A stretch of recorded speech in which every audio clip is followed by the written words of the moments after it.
buenas noches. Muchas gracias por aceptar esta invitación y bienvenidos. Realmente es un placer para nosotros, para Biotech.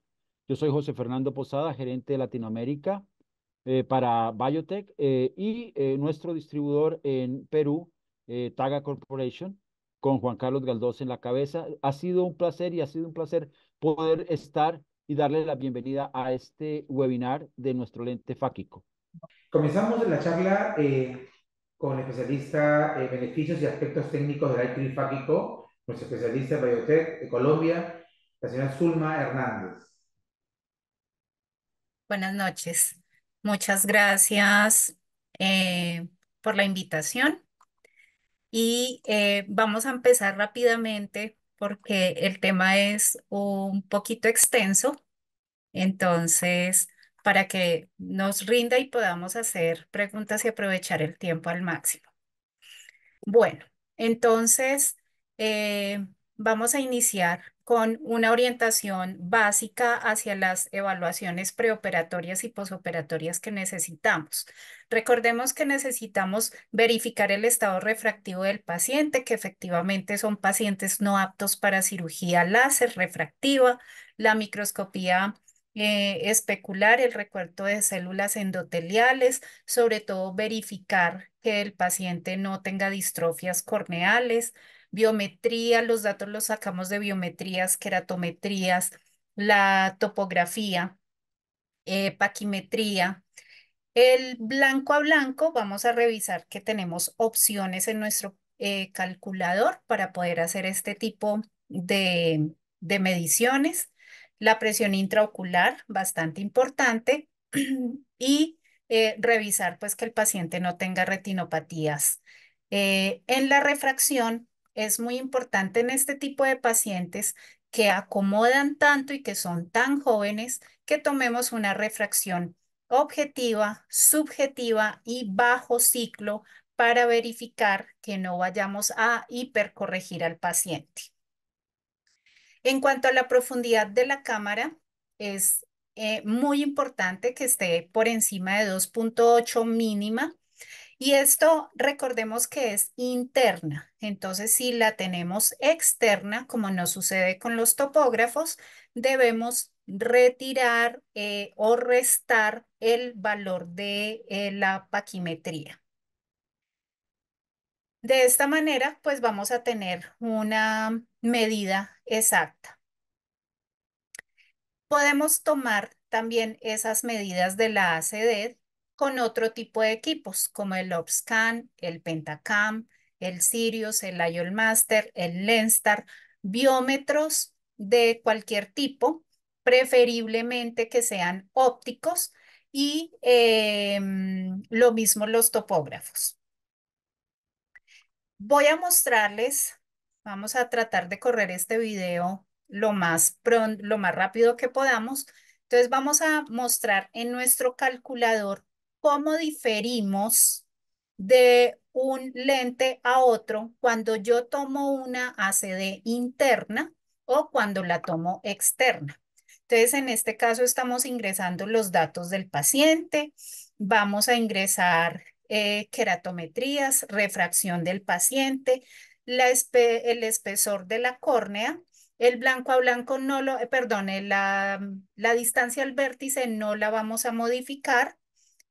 El blanco a blanco, en este caso, entonces lo vamos a tomar de un OrbScan y le pedimos que lo calcule. Nos ha dicho que vamos a tener un PC 130T, es decir, un lente tórico que mide 13 milímetros. Y hemos elegido un lente 13, pero vamos a cambiar la profundidad de la cámara de 3.5 a 3. Y entonces nos dice que es un lente, un PC 125T. Quiere decir que es 5 milímetros más pequeño que el que acabamos de colocar. Entonces, en realidad, es muy importante que esta profundidad de cámara sea a conciencia, porque vamos a tener una variación en el tamaño del lente y podemos tener o un hiperbol o podemos tener una rotación espontánea. En la medición del blanco a blanco, hay muchas maneras de hacerlo. Todos los equipos que utilizamos, preferiblemente ópticos, lo van a tomar de manera horizontal. Esta medición también es muy importante porque es la que también nos va a influir en el tamaño del lente. La medición de blanco a blanco debe ser de limbo medio a limbo medio. Y lo podemos hacer a través de diferentes medios como el Opscan, el Pentacam, el IOL Master, el Lenstar. El IOL Master puede ser, tenemos en nuestro calculador, podemos diferenciar si es de 500 o si es de 700. El Lenstar, el Sirius, el OPD y también lo tenemos de manera digital con el Caliper. ¿Qué sucede con estas medidas? ¿Por qué yo no le coloco que es de Pentacam si lo tomé de un IOL Master? Porque aún el IOL Master 500 y el 700 me hace unas compensaciones de blanco a blanco que ya hemos estudiado hace varios años atrás y nos hemos dado cuenta que esa es la diferencia que hay entre un tamaño de un IOL Master 500 y un IOL Master 700. Entonces, así nos sucede con todos, cada una de las medidas. Por eso es importante no inventarnos de, creo que fue de un Orbscan, ¿de dónde fue que lo leí? No, sí tiene importancia de dónde lo tomamos, debido a que nuestro calculador hace las compensaciones debidas, ya medidas anteriormente, y nosotros no tenemos que. ¿Cuánto le tengo que restar? Punto 4, punto 2. Eso no sucede con nuestro calculador. Las medidas de blanco a blanco podemos tomarla, por ejemplo, de un Orbscan. Entonces aquí tenemos nuestra medida de blanco a blanco, que es muy clara. La profundidad de cámara en este caso, que viene desde el epitelio, entonces debemos restar la paquimetría para obtener la del endotelio. En el caso del Pentacam, entonces tenemos aquí abajo donde dice subcero córnea, este es el tamaño de nuestro blanco a blanco. Y también él me muestra, el Pentacam tiene una ventaja y es que me muestra interna o externa. Puedo decidir cómo quiero que me la entregue el técnico. El IOL Master, ya sea el 500 o el 700, esa medida de blanco a blanco también es confiable y nuestro blanco a blanco a través del OPD. Podemos también hacerla manual. ¿Qué sucede con la manual? Que debemos hacer varias medidas. El paciente está incómodo, hay que anestesiarlo, necesitamos de un microscopio para poderla medir bien, de limbo medio a limbo medio. Y después de hacer esas diferentes medidas, debemos compararla con un medio óptico. Entonces, es más como para asegurarnos que efectivamente esa es la medida de nuestro blanco a blanco.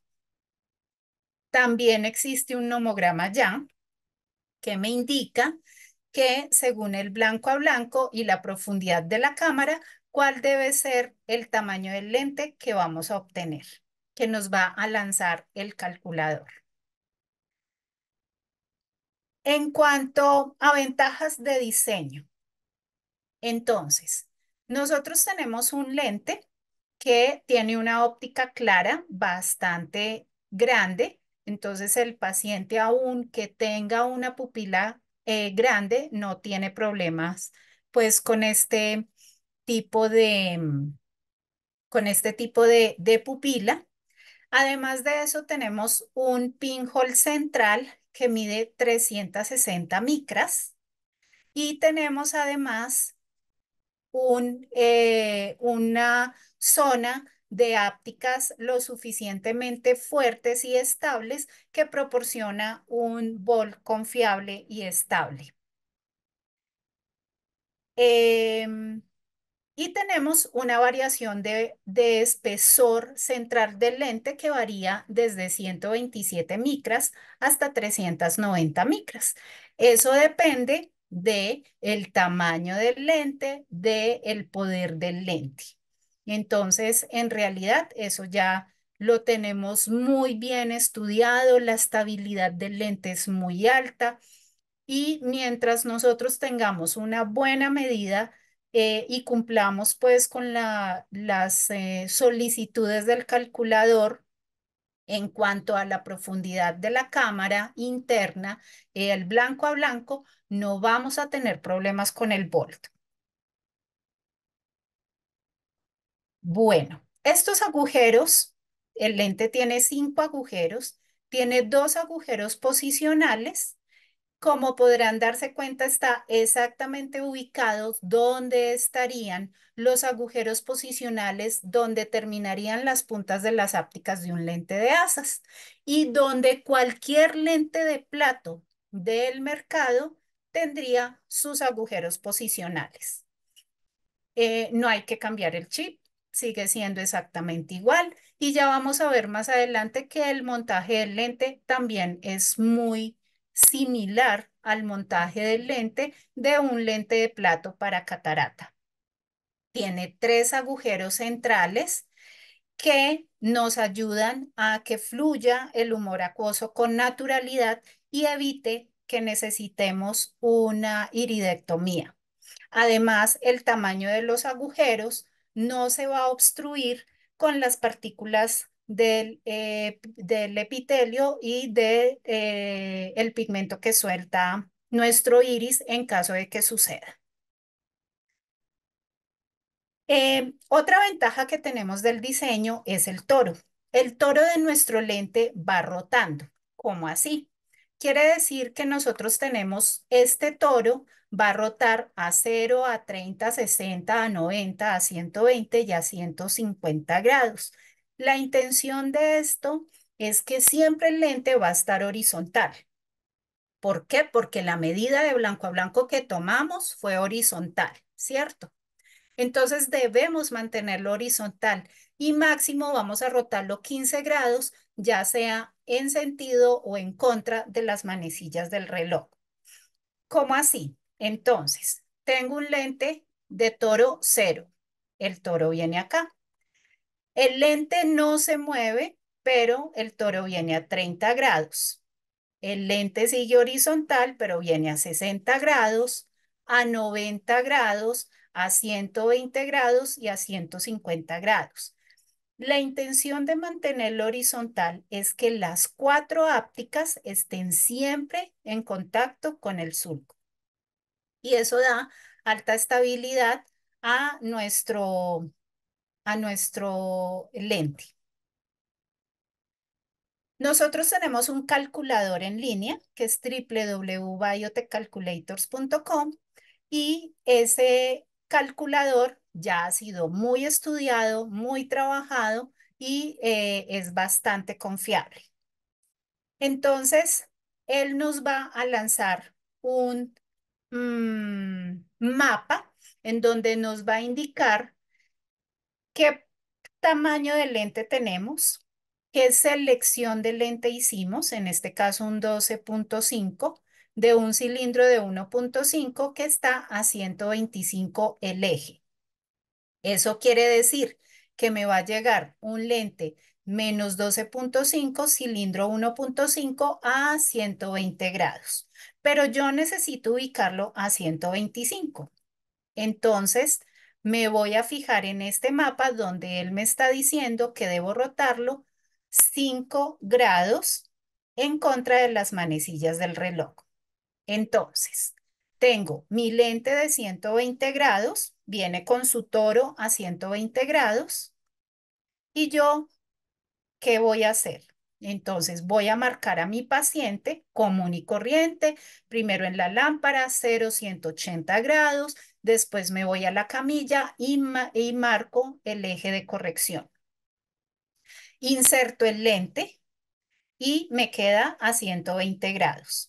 Y lo roto 5 grados en contra de las manecillas del reloj. Las 4 ápticas siguen aún en contacto en el sulco.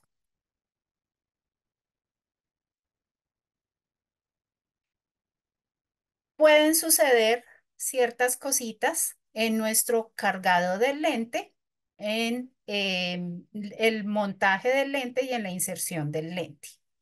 Entonces, recordemos que este lente tiene sus agujeros posicionales leading left. La áptica que está liderando tiene agujero a la izquierda. Entonces, ¿dónde terminan las puntas de las ápticas de un lente de asas? Ahí tengo agujeros posicionales que me indican que el lente está al derecho. Entonces, tengo mis agujeros y voy a mostrarles este video. Espero que escuchen. Microphakic IOL is implanted in the eye using disposable lens delivery system. Como podrán ver, el cargado del lente es muy sencillo. La incisión es de 2,8. Microphakic range of IOLs requires a few steps to follow. Vamos a tomar nuestro lente, el bolt hacia arriba, los agujeros posicionales, leading left. Coloco viscoelástico, es una mariposa abierta desechable. Ya estamos acostumbrados a ellas, los conocemos muy bien. El lente viene apoyado en una camita. El lente puede ser muy delgado, entonces se me pudo haber caído de ahí. Por lo tanto, es importante no tirar la solución de inmediato hasta no verificar que el lente efectivamente está en la camita donde viene cargado. No tomarlo de la zona óptica para evitar rayarlo, sino de la zona de las ápticas. Ni tan adelante ni tan atrás, sino más en la zona media. Make sure that the IOL must be placed in the loading chamber at proper place as shown here. Ensuring haptics of IOL are not near to the entrance of the cartridge.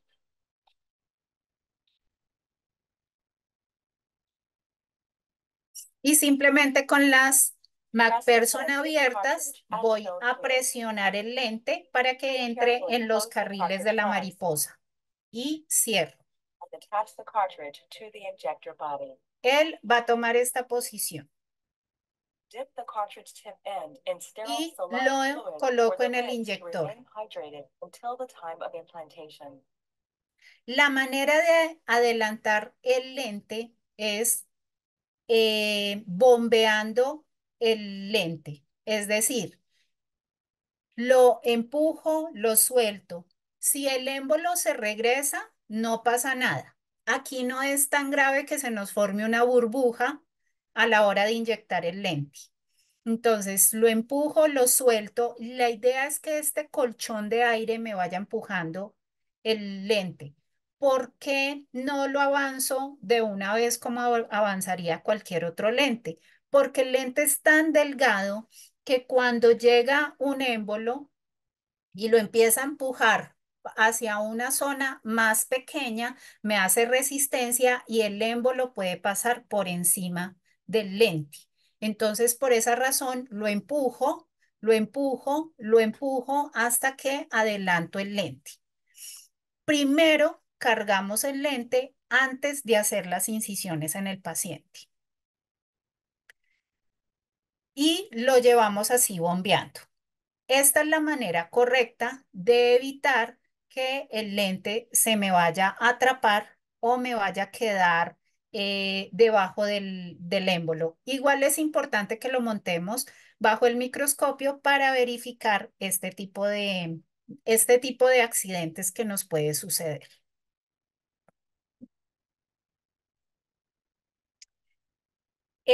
Si yo me doy cuenta desde el principio que no me corre bien, lo siento un poco duro, lo siento que no corre, lo más importante es liberar el lente. Entonces, si aún no ha avanzado y lo puedo sacar así, entonces bien. Si no, entonces devuelvo el lente y trato de liberarlo y volverlo a montar.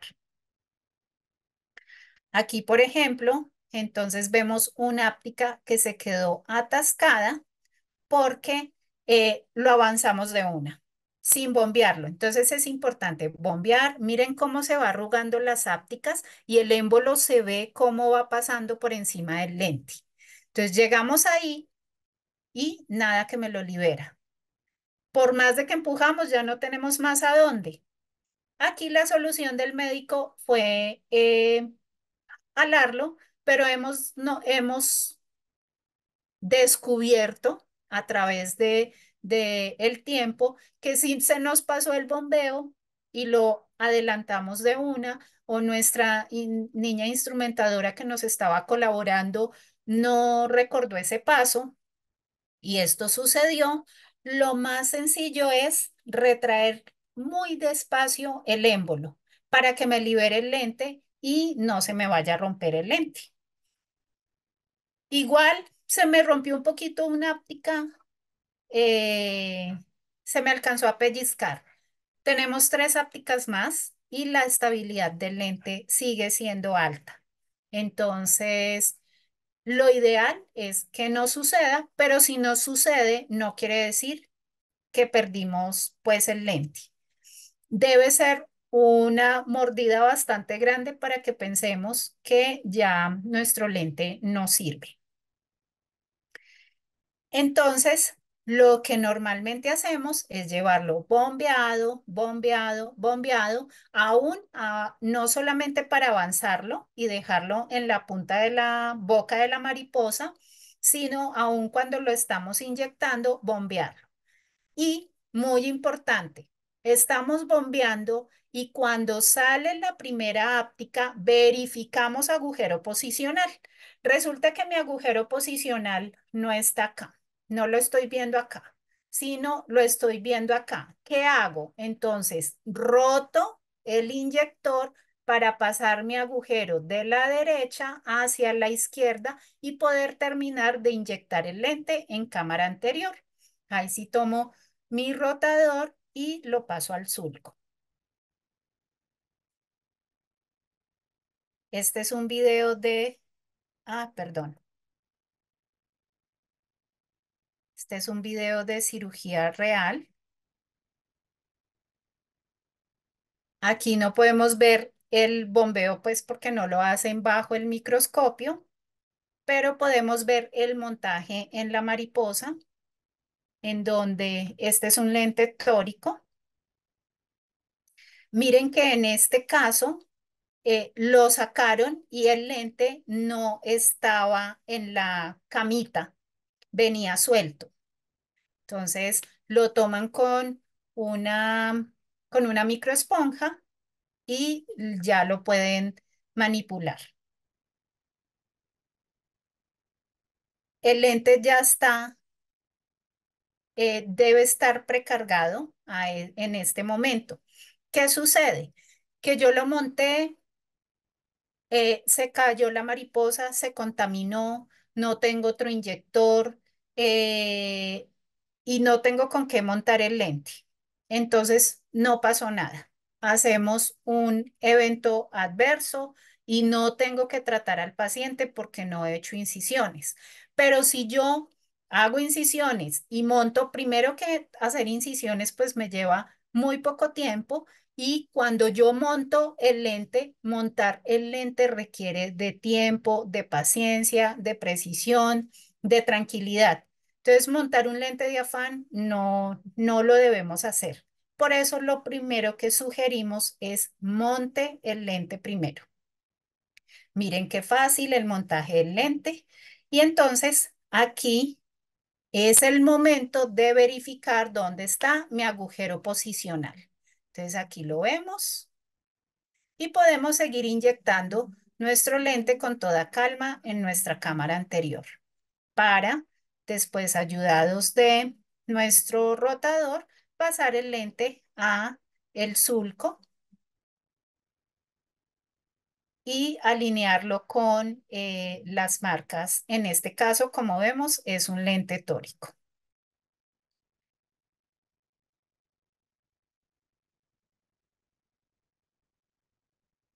Después de eso, pues lavamos, colocamos la IA de nuestro FACO, la colocamos aquí en el pinjón central y él por ahí atrae pues todo el viscoelástico que hemos empleado y no tenemos necesidad de meternos detrás del lente.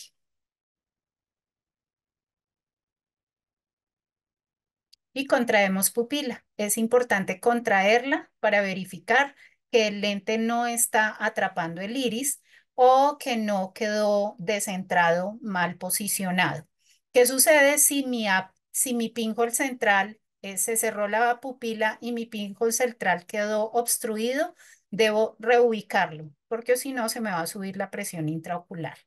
Es muy importante lavar bien el viscoelástico o voy a tener una rotación espontánea y aumento de la presión intraocular. ¿Qué pasa si el lente se me volteó? Ah, tomo una pinza y le doy la vuelta. No, debo ampliar la incisión, tomar el áptica y retraer nuevamente, traer el lente para volverlo a montar.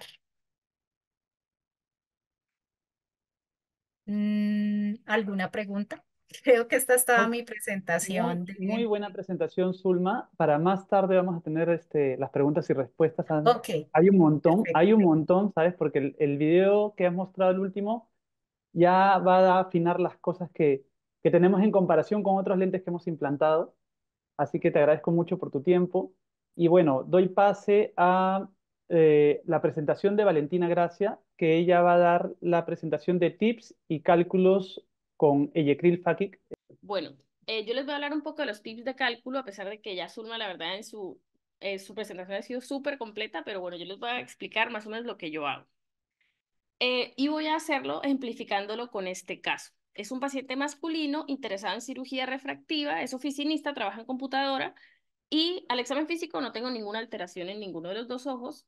Vemos que su agudeza visual es sin duda muy mala, sin corrección, y notamos que tiene una refracción con una miopía y un astigmatismo considerables en el ojo derecho, menos 15,75, con un cilindro de menos 3,50 a 0 grados, con una mejor agudeza visual corregida de 20,40 más 2. Y en el ojo izquierdo, menos 20,25, menos 4 a 165, también con una mejor agudeza visual corregida de 20,40 más 2. Entonces, hago todos los exámenes. Previo a ofrecer, yo siempre hago todos los exámenes porque a veces me llevo sorpresas. Vemos que el recuento se encuentra adecuado. Le hago un OCT de mácula, sobre todo teniendo en cuenta esa gran miopía. Yo afortunadamente, digamos que no necesariamente tengo que ser tan exhaustiva en el examen de retina porque tenemos la facilidad de valoración por retina, sobre todo en estos pacientes. Retina me da paso, me dice que todo está muy bien en la periferia, no hay problemas. Entonces, no tenemos, digamos que ningún problema por allí. Hago la topografía, noto que la topografía está bien. En la topografía noto la profundidad de la cámara anterior, teniendo en cuenta que esta es externa y le tengo que restar la paquimetría, tal cual como nos dijo Zulma hace un momento, pero que noto que no tengo diámetro de la córnea, ¿ya? ¿Por qué? Porque probablemente en esta toma no se la alcanzó a tomar. Repito, repito 2 veces, repito la topografía para que me salga y encuentro que me da un diámetro de 11,8 para el ojo derecho y de 12,2 para el ojo izquierdo. Luego, yo también a todos les hago biometría para corroborar mi white to white. ¿Y de qué encuentro? Que encuentro alarmas en la primera biometría que le hago. Repito 2 veces más la biometría, encuentro 12,3 y 12,6 y en la otra encuentro 12,4 y 12,4. Entonces, ¿qué datos requiero yo para hacer el cálculo? Esta es una diapositiva a la que yo les diría, tómenle captura porque es como que para que ustedes sepan qué tienen que tener. Tienen que tener unas queratometrías, yo en lo personal las tomo del Pentacam. Necesitamos una refracción, siempre haciendo una comparación de la refracción con cicloplegia versus sin cicloplegia y decidir cuál es la que ustedes van a tratar, teniendo en cuenta la agudeza visual, teniendo en cuenta pues todos los factores que debemos tener en cuenta. El white to white, yo en lo personal recomiendo el IOL Master o el Pentacam, que hoy en día digamos que son los medios diagnósticos que tenemos a la mano. Siempre el ACD, teniendo en cuenta que es desde el endotelio, no desde el epitelio, y hay que hacer las restas necesarias, y una paquimetría y recuento endotelial. Entonces, haciendo el resumen, digamos que el tema más problemático que yo veía en este caso y que generalmente me encuentro es la medición del white to white. Entonces, en este caso, les he hecho un resumen de los white to white que he encontrado en este paciente. Luego de disertarlo y de estar bastante, digamos que comparando las medidas, me he decidido por la última medida que les estoy señalando acá del IOL Master, ¿ya? ¿Por qué? Porque no tengo mucho sentido de que tenga una diferencia tan grande entre el ojo derecho y el ojo izquierdo. No lo encuentro como muy adecuado, entonces me decido por esta medida. Entonces, yo ingreso directamente a la página al calculador de Biotech. Siempre vamos a escoger para este caso, ¿no? iClifFakic. Y luego de poner los datos de filiación del paciente, que eso no le he tomado fotografía, voy a meter los datos. Entonces, como les dije, voy a meter las queratometrías, que yo las tomo del Pentacam, la esfera, el cilindro y el eje del cilindro, y si tiene alguna intervención previa al paciente, la paquimetría, que siempre nos la va a pedir en milímetros, entonces vamos a agregarle un 0 punto y la paquimetría. La distancia al vértex, que generalmente va a ser 12, esto yo no les recomiendo moverlo, y aquí se nos va a desplegar la opción de cómo hemos tomado nosotros el white to white. Entonces, les despliego todas las opciones que salen directamente en el calculador para que lo tengan en cuenta. Yo he seleccionado Airmaster 700 y ya saben la medida que he seleccionado. Perdón. Y acá nos pide la ACD desde el endotelio, haciendo la resta que corresponde, y un recuento de las células endoteliales. Luego de esto, vamos a seguir el cálculo y nos va a arrojar esta hoja. Entonces, en esta hoja vamos a ver la esfera que va a quedar, el cilindro, el equivalente esférico y el eje de este cilindro que va a ser el residual. Y acá vamos a ver directamente la esfera y el cilindro, pero de lente, ¿no? Entonces, lo que yo les recomiendo es ir siempre al poder que esté más cercano al neutro. Entonces, en este caso, está más cercano al neutro, más 0.15 que menos 0.26. Aunque no hubiese sido una mala escogencia, el lente que me deja un equivalente esférico de menos 0.26, pero yo generalmente, como les digo, me voy en el más cercano al neutro. He seleccionado este lente, estamos haciendo el cálculo apenas para el ojo derecho, ¿no? Y en la parte de abajo de esta diapositiva aparece esta parte, ¿no? Entonces, aquí yo puedo seleccionar, si yo quisiera cambiar la toricidad de mi lente, lo puedo cambiar, aunque automáticamente él selecciona la toricidad más cercana para corregir el astigmatismo de mi paciente. Yo podría moverlo y ver cómo se modifica esta página, ¿ya? Y si yo decido, por ejemplo, hacer un Bioptics y poner un lente únicamente esférico, también puedo seleccionar esta opción en la que yo puedo decir, no, quiero un lente que sea esférico y yo le voy a corregir el astigmatismo con otro medio. Puede ser también una opción. Aunque yo no lo veo necesario, pero hay algunos casos que pueden ameritar. Entonces, una vez tenemos ya el cálculo, esta va a ser la hoja que nos va a dar, ¿no? Va a ser el modelo del lente, el poder en cuanto a esfera, cilindro y eje de nuestro lente, y también nos va a arrojar los datos que nosotros hemos puesto para que corroboremos. Y en la segunda hoja del cálculo vamos a tener este diagrama. Entonces, el ojo va a operar con el lente. Si es tórico, va a tener estas marcas que nos va a indicar que este lente es tórico, y aquí ya también nos lo está indicando en el cilindro que tiene, y nos va a decir las marcas en qué eje deben estar alineados. En este caso, mi lente no le correspondía a ninguna rotación, era en una alineación de 90 a 270. Ahora, ahí abajo, algo que es muy chévere de este calculador es que ahí abajo nomás dice calcular fellow eye. Entonces es súper fácil porque ya de una vez te ponen los datos de filiación, no tienes que volverlos a estar copiando porque eso pues es algo que es innecesario. Afortunadamente han solucionado esto y se los agradezco. Metemos los datos para el ojo izquierdo de igual forma, ¿ya? Y vuelvo a hacer mi selección. Como les digo, yo lo hago siempre en el más cercano al neutro, en este caso, no en todos los casos los hago así, pero en la mayoría de casos de lentes fáquicos sí lo hago así, a menos que yo quisiera, por ejemplo, dejar a un paciente, por algún motivo quisiera hacer una monovisión, entonces yo podría seleccionar un lente que puede quedar en negativo, y eso lo debo hacer en este paso, ¿no? Si yo supongamos que quisiera dejar al paciente con un menos 1.50 en este ojo izquierdo, probablemente seleccionaría este lente, ¿ya? Entonces eso también podemos jugar con este tema, según las expectativas del paciente.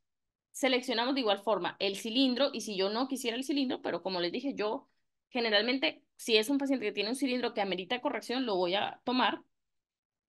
Y este sería el resultado de mi cálculo. Pero tal cual como nos estaba comentando Zulma, en este caso me correspondía un lente que viene con un astigmatismo a 60 grados, ¿verdad? Y yo necesito rotarlo 15 grados para que me quede a 75.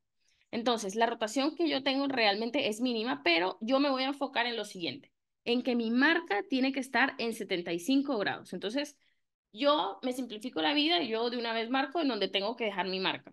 Digamos que no le doy mucho pensamiento a eso, simplemente digo mi marca dónde está y mi marca dónde tiene que estar. Fin de la historia. Que si está a 60, un poco más, un poco menos, yo eso, digamos que ya el cálculo está hecho, yo confío, cuando ya estoy operando, únicamente me concentro en dónde lo tengo que dejar, para que no vaya a haber confusiones, eso es bien importante. Bueno, y como ya Zulma nos había comentado aquí, les traje un pequeño video. Entonces, ya estoy directamente inyectando el lente y aquí quiero que noten que yo aquí ya me di cuenta, esto ya me había pasado con anterioridad, por esto, digamos que no, digamos que ya sabía qué tenía que hacer. Ya aquí yo estaba notando que tenía una de las ápticas atrapada en el émbolo. ¿Por qué? La verdad, sinceramente, porque se me olvidó el tema del bombeo. Ya cuando puse el ojo izquierdo, ya me acordé de nuevo. Generalmente me pasa en estos pacientes. Entonces, perdónenme, vuelvo a poner el video. Entonces, ya aquí yo me doy cuenta, entonces en ese momento le digo a la instrumentadora, por favor, tenme listo un 15 grados, ¿ya? Entonces, no entro en pánico, siempre mirando mi leading left, como ven acá, y aquí veo que me quedó atrapada una esquinita. En este caso, yo por experiencia propia no les recomiendo jalar el lente porque se va a romper. Es muy frágil, es muy endeble el lente, que esa es una de las grandes ventajas que tiene. Entonces, ¿qué hago? Perdonen. Ya, ¿qué hago? Le digo a mi instrumentadora, le digo, dame un 15 grados en mi mano derecha, busco un lugar donde no esté el áptica atrapada, roto el émbolo y con un 15 grados, la verdad esto yo pensaba que requería mucha fuerza y no, solamente abriéndolo, o sea, pasando el 15 grados por el émbolo, por el cartucho, él se abre. Y bueno, acá es lo que ya saben, hacer el lavado, cerrar la pupila, hidratar las incisiones y ya está. Este caso, como les dije, ya estaba marcado. Este es el ojo derecho. Está marcado a 90 y a 270 y únicamente me enfoqué en que quedaran mis marcas en ese eje. Estos son los resultados. Yo mido el volt, generalmente se lo mido al primer día, al tercer día y generalmente ya de ahí al mes. Vemos que mi volt en el ojo derecho fue de 415 y en el ojo izquierdo de 438, adecuado, ¿ya? Esto también porque se los traigo, porque el tema del cálculo y de escoger un white to white que sea el adecuado es muy importante, sobre todo para que vayamos a tener volts adecuados. Y en los resultados de mi paciente, como les recuerdo, la mejor agudeza visual corregida es de 20/40 más 2 en ambos ojos. Y hoy día mi paciente está en el ojo derecho 20/20 menos 1 y en el ojo izquierdo 20/40 menos 1. También teniendo en cuenta que es el ojo que tiene una retina un poco más delicada y tiene una miopía mucho más grande. Y obviamente yo siempre le digo al paciente, usted va a quedar viendo como ve con sus lentes. Nunca le doy más expectativas de eso, a pesar de que a veces las cumplo. En conclusión, hay que tener datos confiables. Si yo pongo basura en el calculador, voy a obtener un mal cálculo. La refracción es supremamente importante para realizar el cálculo, confiar en las personas que nos hacen este proceso o si lo hacemos nosotros mismos, estar muy confiados en nuestro proceso. La agudeza visual final será la mejor agudeza visual con corrección previa. No le prometan más al paciente porque a veces esto no se cumple, ¿ya? Este caso sí fue así, pero miren que un ojo sí se cumplió y el otro no. ¿Listo? Y es una opción adecuada en pacientes que no pueden realizarse cirugía queratorrefractiva. Muchísimas gracias. Muchas gracias, Valentina. El tip, el último tip buenísimo, ¿sabes? Sí, pues puede pasar con cualquier tipo de lente, este tipo de cosas, pero qué bien, qué rápido se ve, ¿eh? Y bueno, doy pase a la última charla de esta tarde, bueno, de esta noche, por así decirlo, a una persona que ya prácticamente no tiene, es difícil presentarlo. Es es la persona que más Yekril Fakik ha puesto ahorita en el Perú. Estamos hablando del doctor César Díaz. Tiene mucha experiencia. Él nos va a dar su experiencia actual. O sea, esto es, César, por favor, dinos qué tal te ha ido y cuéntanos más de cómo tienes los resultados de tus pacientes. Excelentes charlas de Zulma y la doctora Gracia. Una perla excelente cuando se queda atrapado el lente.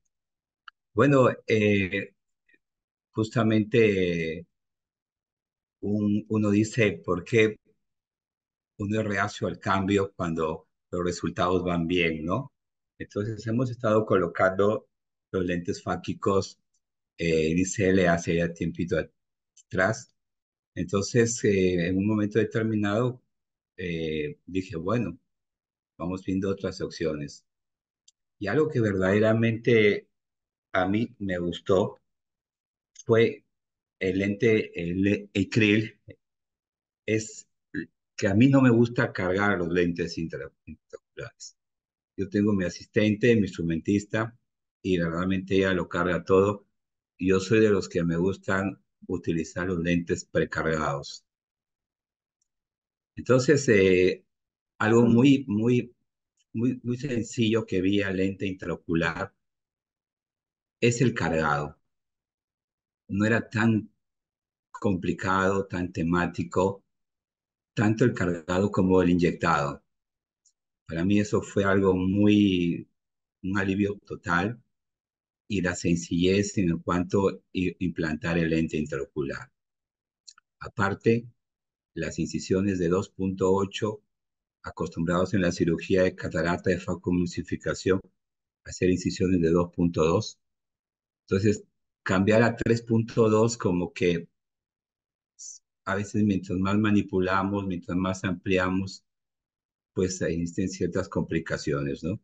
Entonces, una incisión de 2.28, perdón, nos da mejor estabilidad en la cámara y el astigmatismo residual va a ser más compensado.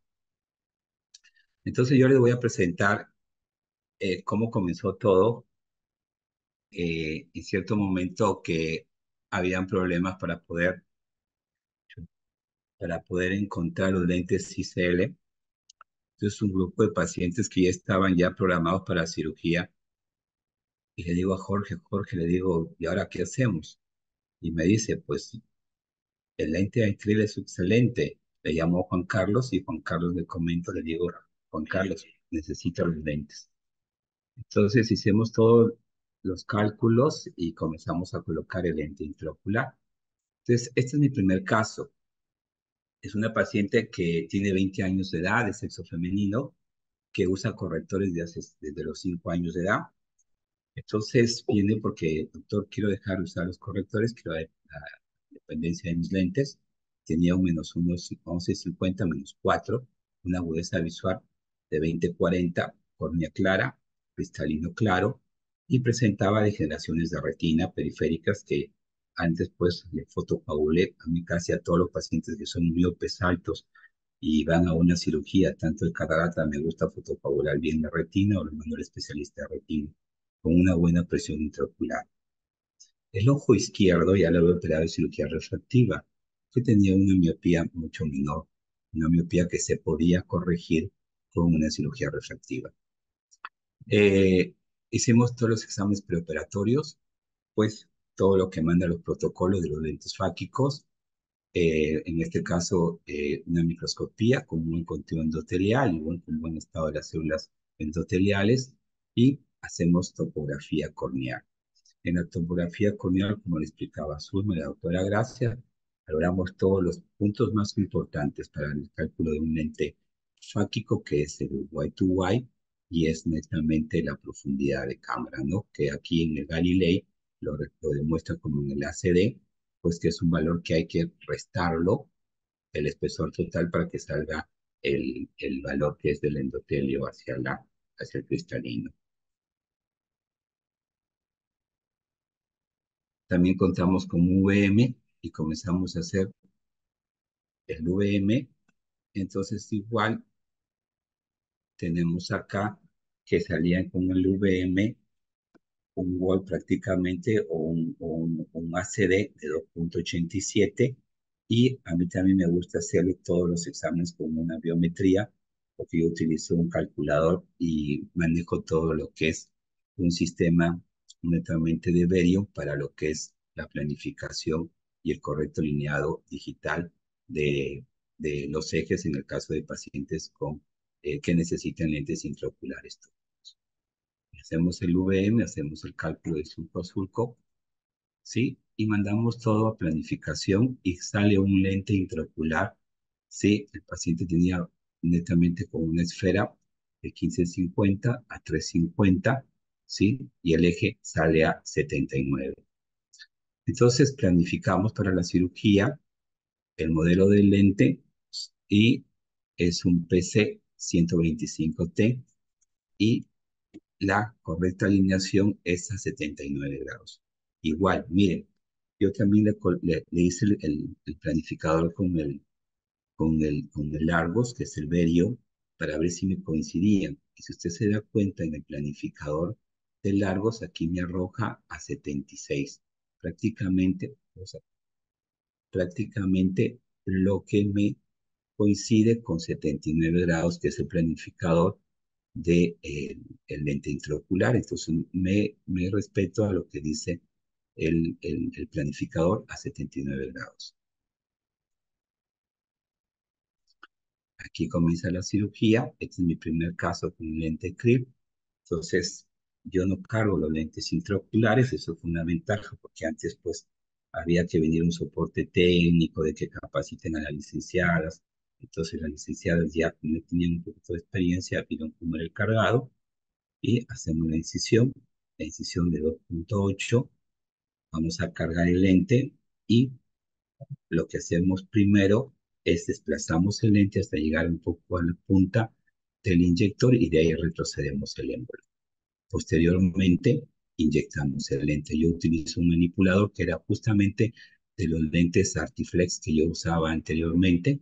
Entonces, empujo y dejo siempre mi manipulador encima para que el lente se pueda desplazar totalmente. Posteriormente, coloco las tácticas y ahí viene mi sistema de imagen, que es el Verium, para que me dé un correcto alineado. Lo dejo netamente alineado a lo que me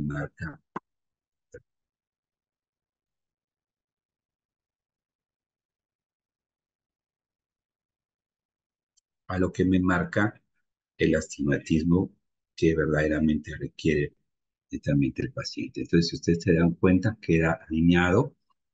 Posteriormente, coloco Miostab, hidrato las incisiones y al día siguiente lo vuelvo a ver al paciente. Entonces, aquí se puede observar el wall. Este es el primer día. Sí, todavía hay un poquito de edema en las incisiones y mire cuánto me marca. De la medida que tenía 14 y pico, ya me comienza a marcar un astigmatismo de 1.50 con una espera de 0.50. Igual que la doctora Gracia, también le realizó una topografía, perdón, una OCT para ver cómo está el wall, ¿sí? Y aquí me marca 0.53. El paciente bien contento, y dije, bien, me gustó, porque verdaderamente es un lente muy amigable, es un lente que verdaderamente no teníamos mucha complicación ni precargado, netamente ni en la implantación del lente. Entonces vemos que la diferencia o uno de los aspectos muy importantes en relación con los lentes ICL es que el lente ICL es muy lente, muy blando. En cambio, el lente iClear es un lente más compacto y hacer un lente más compacto nos da como más seguridad porque estamos acostumbrados a utilizar lentes intraoculares pseudofáquicos que tienen la misma consistencia de un lente iClear. Este es un segundo caso. Entonces viene un paciente que había sido diagnosticado de queratocono a los 15 años, y es un paciente masculino de 22 años, le habían realizado crosslinking anteriormente, estaba con una esfera de menos 0,50, 6,50 de astigmatismo por 4, agudeza 20-40, córnea clara, sin alteraciones, presión normal, ¿sí? Y le hacemos también su topografía, todos los requisitos preoperatorios al cálculo del lente, igual utilizo el Largos para que me dé el correcto alineado y lo voy comparando con mi calculador de lente iClear. También realizamos un estudio de Pentaca para para coordinar y ver los valores, a ver si verdaderamente ellos coincidían. Vamos al planificador y me dije que el alineado tiene que ser el eje de corrección a 94 grados. Esto es algo que me llamó la atención, que me da una esfera de menos 8 y menos 5 estigmatismo. Entonces yo digo, pero caray, ¿por qué sale así? Si verdaderamente el lente era en el preoperatorio era solamente de menos 0,50 con menos 6,50 de cilindro. Ya lo tenía el paciente ahí acostado, entonces le llamo a José, le digo, José, por favor, ¿Por qué sale un -8? Entonces es por el equivalente esférico, ¿verdad? Entonces aquí sale ya la alineación. Si ven acá, está 97, lo que me dice Argos, y aquí en la planificación del lente me dice el planificador de iCream, me sale a 94. Lo planificamos, viene el paciente, igual hacemos las incisiones. Siempre a mí me gusta utilizar, casi la gran mayoría de mis pacientes, yo utilizo lentes intraoculares tóricos. Soy un poquito enfatizo mucho, si yo corrijo la esfera, que quiero que quede lo neutral y lo más neutral posible, porque también no corregir el astigmatismo. Entonces generamos ese tipo de querer corregir totalmente hasta todo lo que se pueda, y me gusta colocar lentes intraoculares tóricos. Por eso es que como que me da más seguridad utilizar un planificador digital. Coloco el Berio hace primero una toma en el consultorio del paciente sentado, y cuando el paciente está acostado hace una superposición de las imágenes. Con eso hace una correcta alineación en lo que es netamente la rotación, para tener un adecuado alineamiento y una corrección correcta del eje del astigmatismo. Bien, comenzamos igual, hacemos una incisión 2.8, un gran plus también para las incisiones. Me voy con mi mantenedor, ¿sí? Y inyecto. Ahí sí, primero retrocedemos un poquito el émbolo y inyectamos. Entonces, ¿ven? Este paciente actualmente recibe curado, pues unas 5 semanitas, ¿ve? Y lo dejo ahí, aspiro el viscoelástico, igual. Y a mí siempre me ha gustado, cuando comencé yo a utilizar el sistema Berio, yo les dejaba siempre 5 grados antes del alineado. Ahora ya los dejo totalmente a lo que me dice Berio, ¿no? Porque todo lente intraocular tiende a rotar con el tiempo. Entonces yo le dejo 5 grados ahí, con eso de que si rota un poquito más adelante, pues hidrato mi paracentesis, le dejo aquí o Miostap y probarlo. Entonces, comencé y seguía todos los pacientes, y llega un paciente que había estado, que ya tenía Artiflex, yo le había colocado, perdón, Artisan ya hace 10 años, y justamente por estos días me llaman, la paciente es de Cajamarca, y me dice, doctor, estoy viendo borroso. ¿Y cómo estás viendo? Estoy viendo doble. Entonces le digo, ven inmediatamente. Eso ha sido un sábado, y el lunes la atendí. Entonces, ¿qué había pasado? Que el lente Artisan se había luxado. Le hice su conteo endotelial, que todavía está bien, pero dije, bueno, hay dos opciones. Te vuelvo a implantar el lente, te lo vuelvo nuevamente a fijar, o mejor colócate un nuevo lente, que ya son los nuevos lentes que van netamente detrás del iris. Tienen sus ventajas, tienen menor daño a nivel del conteo endotelial, porque con el tiempo hemos explantado ya muchos lentes intraoculares, tanto Artisan como Artiflex, a pesar de que podían tener una buena profundidad de cámara, pero siempre tienen daño a nivel de conteo endotelial. Entonces aprovechamos a este paciente, le retiré al día siguiente ese lente que tenía Artisan, hice una incisión acá, puse mis suturas, esperé hasta que llegara el lente. Esa es otra gran ventaja que también tenemos, que a veces cuando uno quería pedir un lente, por ejemplo, tórico o un ISL, teníamos que esperar 2 a 3 meses para que llegara el lente, pero acá pues se mueve mucho más rápido. El lente está prácticamente 3 semanas, esperé 3 semanitas bien, hasta como que cicatrizara para hacerle todos los datos y hacerle nuevamente los exámenes preoperatorios, y le implanté el lente intraocular. Hoy día justamente por casualidad ha venido a su control y está con un 0.25. Era un lente totalmente esférico, a pesar de que tiene, si ustedes ven acá, una incisión nimbar, que era lo del lente Artisan, pero no arrojaba un astigmatismo significativo. Entonces le implanté un lente intraocular y un iCream, y todo muy bien. Pero miren, aquí hay una sorpresa. Si ustedes se dan cuenta, estaba bien, estaba implantando el lente, y aquí se me queda, como que se me queda el lente, no avanzaba. Estaba el émbolo hasta el todo. Entonces digo, wow. Entonces, ¿qué hice? Retrocedí el émbolo. No tengan miedo, retrocedan el émbolo. Porque si uno retrocede el émbolo, verdaderamente es como que se libera, y luego nuevamente vuelvan a inyectar y el lente va. Entonces ahí no, ya no avanzaba. Ese era el tope. Mire, hasta ahí es el tope. Todo está acá. Entonces no me avanzaba. Entonces lo que yo hice fue retrocedí el émbolo y, y una vez que retrocedí el émbolo, ya el lente ya se me abrió totalmente. Mire, chequen acá. Hasta ahí.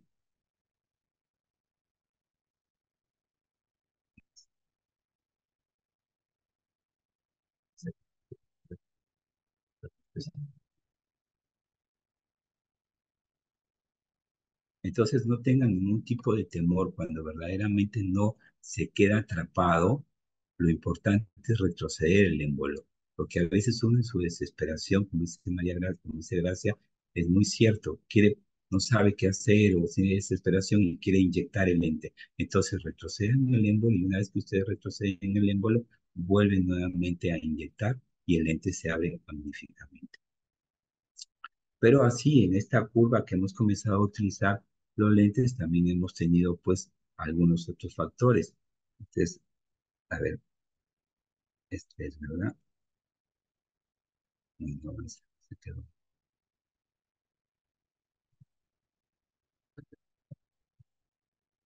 Parece que se colgó. A ver, eh, entonces, anteriormente sí, pues colocábamos también muchos lentes intraoculares que eran netamente de cámara anterior, como era el lente Artisan, Artiflex, y ahora ya estos pacientes que vienen nuevamente a la consulta y si están con un conteo ya un poquito ya que va alterando, va disminuyendo, preferiblemente les digo, cambien ya su lente o cambien netamente a otra nueva plataforma, les doy las alternativas, les explico el por qué, porque verdaderamente la tecnología con el tiempo va avanzando y conforme van apareciendo son otras nuevas tecnologías, otro tipo de lentes intraoculares, entonces protegen más todo lo que es el endotelio y con eso tenemos menos pues alteraciones en ello, ¿no? Entonces con ello ya tenemos un poquito más de alternativas, igual a pacientes que antes, por ejemplo, no podíamos corregir quizás a un paciente con un queratocono que están estables o que están con queratoconos subclínicos, tenemos esas alternativas o esas herramientas o el lente intraocular fáquico iClear para poder corregirlo. Aquí tengo el caso de un paciente, en este caso,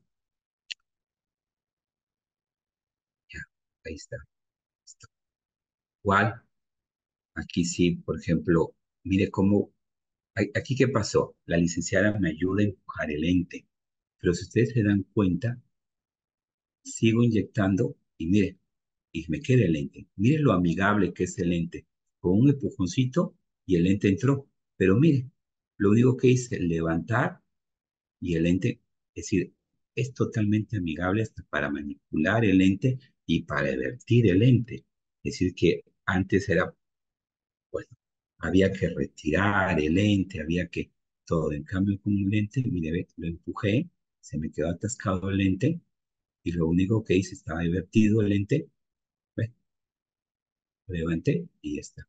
Muy sencillo, muy amigable para el manejo que cualquier oftalmólogo lo puede realizar, porque verdaderamente es un lente que se presta, es un lente que no es tan complicado el manejo, saber solamente el correcto cálculo, saber qué hacer en el momento en el cual se complica, sobre todo la zona óptica que es más grande para aquellos pacientes que tienen miopías mucho más elevadas y pues la pupila en la noche son los que generan esos tipos de deslumbramientos o de alteraciones y con la visión y todo lo que es el contraste. Excelente presentación, César. Bueno, ya yo creo que has mostrado todo lo que puede pasar. Y Algo también, disculpa que te interrumpa, que es un punto a favor, que es una cirugía que verdaderamente podemos retirar el lente, es decir, es una cirugía que en sí no es como una cirugía refractiva en la cual ya tocamos la córnea, tallamos la córnea, se generan ciertos tipos de aberraciones y ahí qué hacemos.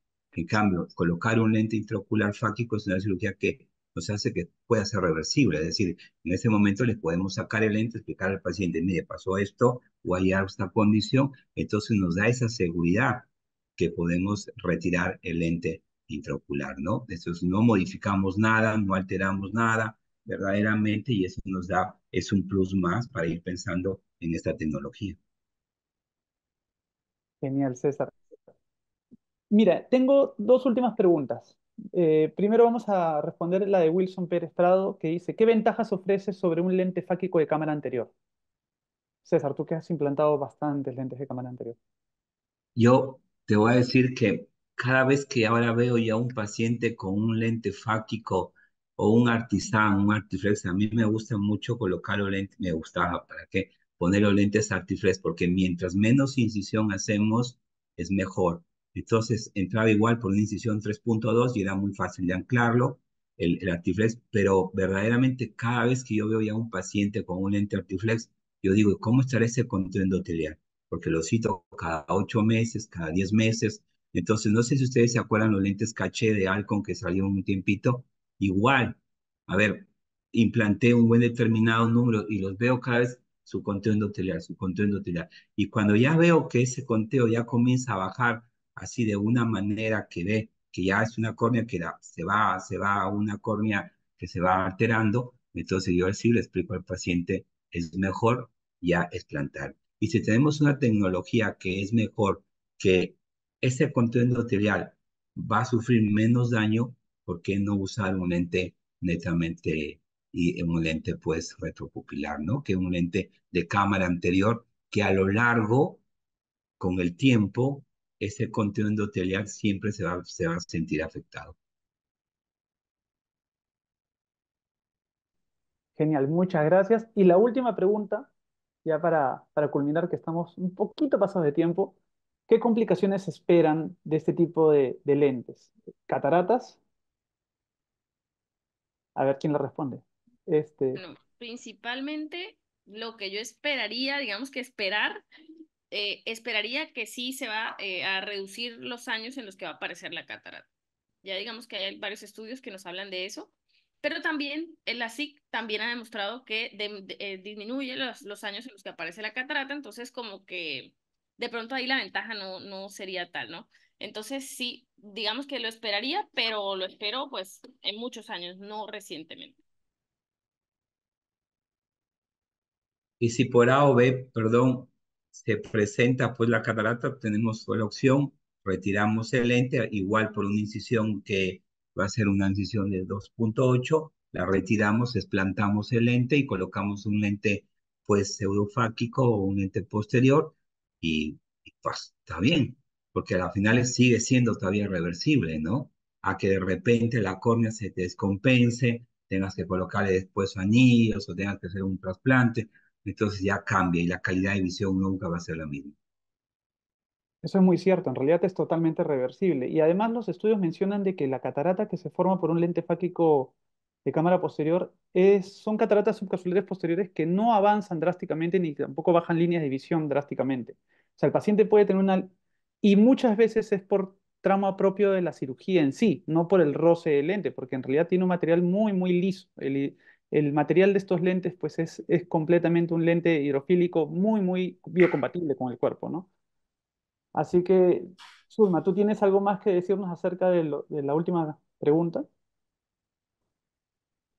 No, pues en realidad no hemos encontrado ni el recuento endotelial afectado de una manera pues importante, ni tampoco que se presenten frecuencia de cataratas. Aún no tenemos ese tipo de reportes, pero llevamos 5 años en el mercado, entonces esperamos que continúe así en el tiempo. Pero igual como, pues como decían los doctores, en caso de una catarata, bueno, pues es más fácil manejar, considero yo, que una catarata que una pérdida de células endoteliales. Entonces, bueno, hay un plan B para el caso de una catarata. Bueno, ha sido muy enriquecedor estas charlas. En verdad hemos aprendido muchísimo de ustedes. Les agradezco por su tiempo. Agradezco también a Biotech por darnos esta oportunidad de saber más sobre estos productos. Y si tienen alguna palabra, Zulma, para despedirnos así con el broche de oro. Bueno, pues los invito a que visiten el calculador. Es muy amigable, es fácil de usar. Además nos pone límites, nos dice, no, aquí no puedes seguir, no, este dato no te sirve. Entonces, en realidad es muy amigable.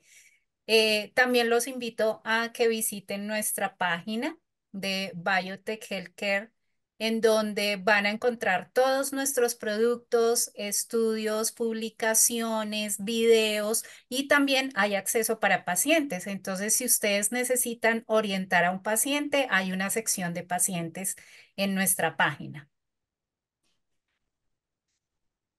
Muchas gracias por el tiempo de todos, por haber estado presentes y ya será para la próxima.